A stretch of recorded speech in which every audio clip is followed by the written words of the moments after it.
How's everyone doing, guys? Cody, guys, back again, dropping yet another video. Right, guys, this video is going to be about remand prisoners, right, and advice to people that might find themselves in prison, right, on remand, right, because it's happened to me, and I'll explain why.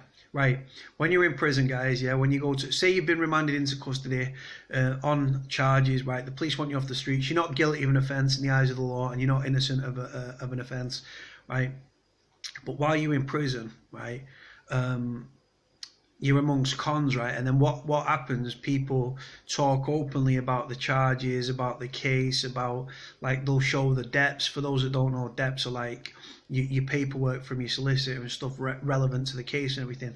They're called your debts, yeah. Big business. A lot of lads in prison will say, oh, let's read your debts and stuff, and you pass them around, and the lads will have a nosy and stuff and a read and everything. And when you're in prison, everyone turns into a fucking solicitor. Everyone's giving you legal advice, telling you what they can and can't do, everything. Everyone turns into a solicitor. If anyone that's been in prison, you'll know what I'm talking about. Right, guys, but when I went to prison on remand back in 2014 on a witness intimidation, a load of bollocks, guys, right? Bullshit charge, no evidence, no corroborating evidence, right? Ended up in prison, right? Now, I went on a legal visit, right? And my solicitor said, listen, no matter how friendly people appear on the wing, right, or your cellmate, if they start talking about your case, always be of the mind of, I'm innocent, I'm innocent, I'm innocent, right? And don't tell them, like, everything about your case. Don't say, oh yeah, I did it and blah, blah, blah. Why? I'll tell you guys, right? Because the thing is, like I said at the beginning, when you're in prison, you're not innocent of the offence, you're not guilty of the offence, right? When you're on remand, yeah? What the prison will try and do, and what the police will try and do, they'll try and put somebody close to you, right? So they can get evidence against you, right? I.e. your cellmate, right? Now, my cellmate, he'd been in prison 11 years on and off, and he was IPP'd off, yeah? I felt sorry for the kids and everything, got on with him, but he used to always ask me about my case, and always ask me and go over and over and over, and I thought, why are you so interested in my fucking case, right? And like I said, in the back of my mind, I've got what the solicitor's saying, listen, don't trust anyone in prison, right? They might seem to be your friends, but you're on remand. They want evidence against you so they can fuck you over. Now, the police and the prison and everything, they can... I have a paranoid mentality, me, right, when I'm in prison. And you've got to have... I have a paranoid mentality because I don't want my own mouth to fuck me up in prison, right?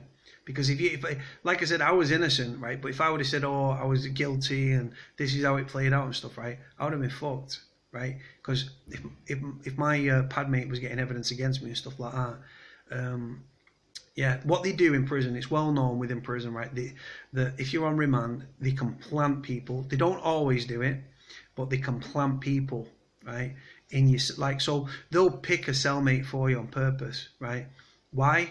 Because that cellmate's a grass, right? And that cellmate can then say, right, he told me about his case, he told me he was guilty, blah, blah, blah, right? Like I said, I was actually genuinely innocent on my charge, but like I say, in the back of my mind, I'm thinking, why does this guy keep asking me about my case? Why does he keep asking me about the charge of witness intimidation, right? It's doing me head in.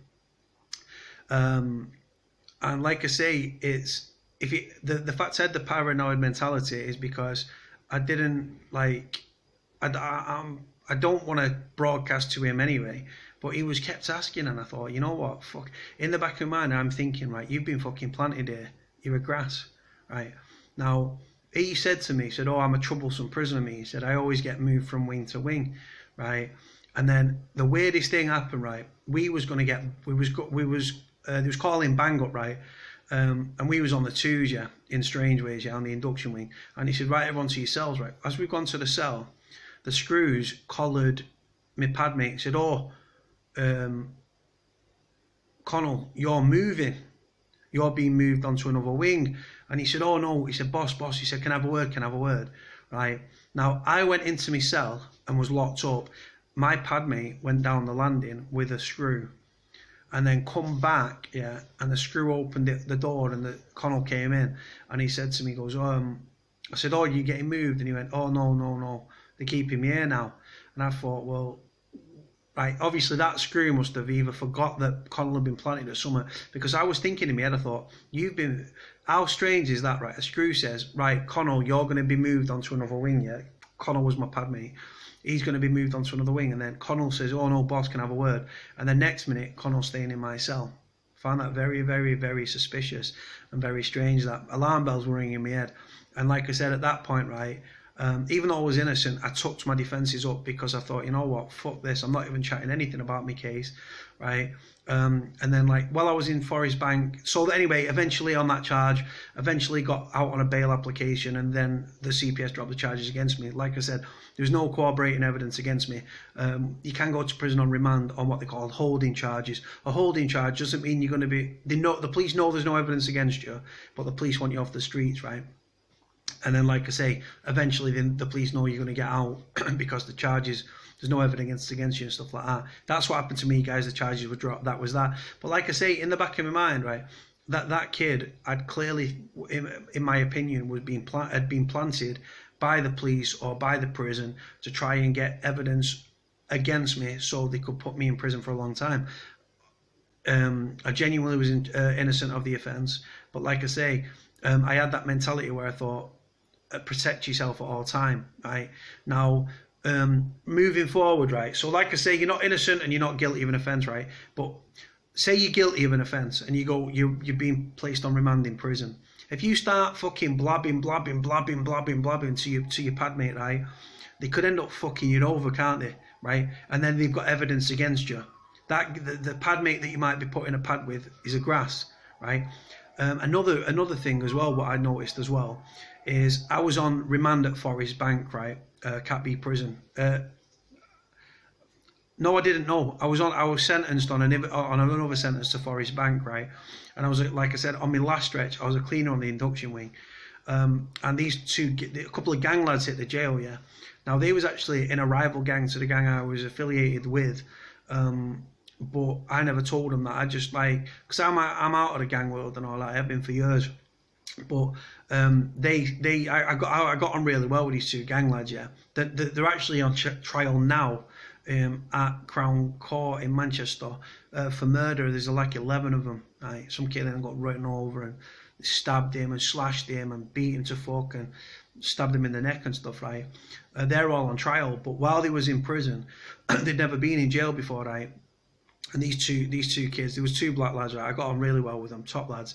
And they came to me, right? And I was in their pad just chilling one time, just chatting away. And when you're in prison, right, for those that don't know, you've got an intercom in your cell, right? And the red light was on. Now that means that someone's listening in the office, right? So I said to the lads, I said, and I pointed to the red light. And I was like, come out of the cell, come out of the cell. I got them out of the cell. I said, listen, I said, you boys are on remand, yeah. I said, I don't know if you've been told by your brief. I said, but do not discuss your fucking case with anyone, not even me. I said, don't chat to no one about your charge. I said, it's asses against the wall here, because you've got to protect yourself, because like I say, this was a murder charge that these guys were up on, yeah. Like I say, there was 11 of them and stuff, and they was all going, they all went not guilty, they all went no comment, and then they pleaded not guilty. It was going to trial. Like I said, the trials started in Manchester last week, right? It's ongoing. It's going to take weeks, right, for the trial to conclude, yeah? But I said to them there, I said, listen, I said, you're in prison, you're on remand, and I said, that means there's no evidence against you and there's no evidence to clear you. I said, you guys have just been charged. I said, so what? I said, protect yourself, right? Them two were in a double together, it was padded up together. But like I said to them, I said, listen, I said, have a paranoid mentality in prison, right? I said, you guys, right, have got your bums to the wall. Now, I didn't want to know if they was innocent or if they was guilty or anything else, right? I'm not asked about that. I don't judge people. I don't give a fuck if it is a mass murderer or his 3 stone went through, right? I speak to people the same, right? If I get on with you, I get on with you. I don't give a fuck about your crimes, unless the nonces, rapists, kiddie fiddlers, rapists, right? I would, obviously they're upstairs on the VP wing, but when the VP wing's full, they came onto our wing, right, as a DNU, do not unlock, lock behind the door, right? And we used to fuck around with the food and spit at them and swill them and all sorts of shit, right? But like I say, as a prisoner to prisoner, right, if they're not nonces, right, I'll speak to anyone, I'll get on with anyone, right? And I just kept saying to the lads, I liked the lads a lot, and I didn't want them to be, they was young lads, and I didn't want them to get fucked over by the system. So my advice to them was, listen, do not discuss your case with anyone. Don't give your debts round to people. Put your debts under your mattress, right? And keep your shit to yourself, right? Don't talk in your cell, right? If you're going to talk with your padmate about the crime or whatever, or the other gang lads, speak in the showers, right? Or speak in the laundry, yeah, but because of the noise and stuff, right? Because like I say, I didn't want them getting stitched up. And like I say, they're now at trial and stuff, and it'll play out however it plays out. But because they was my mates and stuff, right, I said to them, I said, don't talk about your case with anyone. Don't admit any guilt or anything. Keep your defences tight, right? And don't speak in your cell about the crime. Right? Don't talk on the phone. I said, if you're on the phone, right, and you're chatting about your crime with your ma or this, that, and the other, right, or your boys on the phone and like, oh yeah.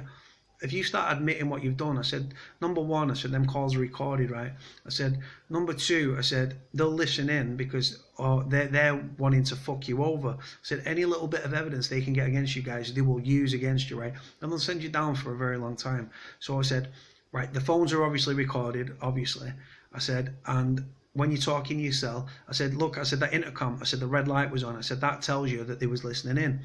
I said, you've got to protect yourself. I said, it's prison, right?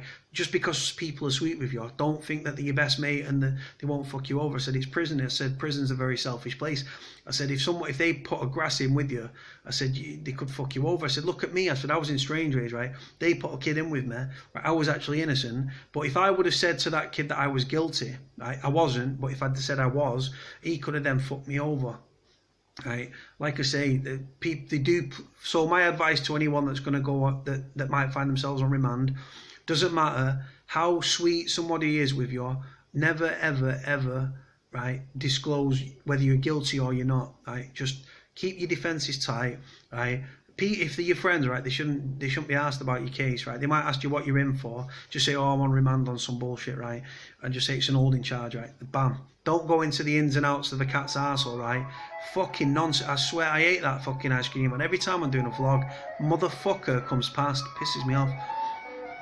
There he goes again. Every fucking time I do a vlog. Right, guys, anyway. So my advice would be, don't discuss your case. Don't talk on the phone because obviously the calls are recorded. Don't talk in your cell because, like I say, the intercom was listening in. If you're ever on remand, guys, right? Your mouth could be your best friend or your worst enemy, right? Because people in prison are vulnerable, right? And they might think, oh God, I'm down and I'm depressed, and they might start spieling off and fucking opening their mouths, right?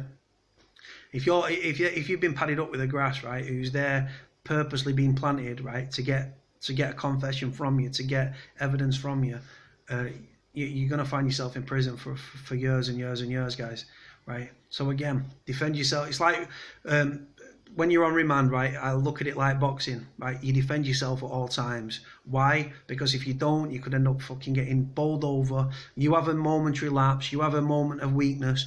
You start spilling your fucking guts about your case, saying that you're guilty and this and that, right? What will happen? They'll use it against you and you end up in prison for fucking years, right? So guys, if you're on remand, have a paranoid mentality, be friends with people, don't be over friendly with people, keep your mouth shut, watch what you're saying on the phone because any little thing can be used against you guys. It's as simple as that. I'm trying to protect you guys at the end of the day, and I'm going to also, from my experiences, I hope that you guys learn something. Right, guys, going to leave it here. You'll have to let me comment below if you've ever had experience of being grassed on, or you've been in prison, you've been on remand and you've been stitched up, or you've opened your mouth and you've been it's been used against you. You have to let me know. Someone turned QE against you, Queen's Evidence as it's known. You have to let me know, guys. As always, guys, love you always. Like, comment, subscribe, and I'll catch you all soon. Bye.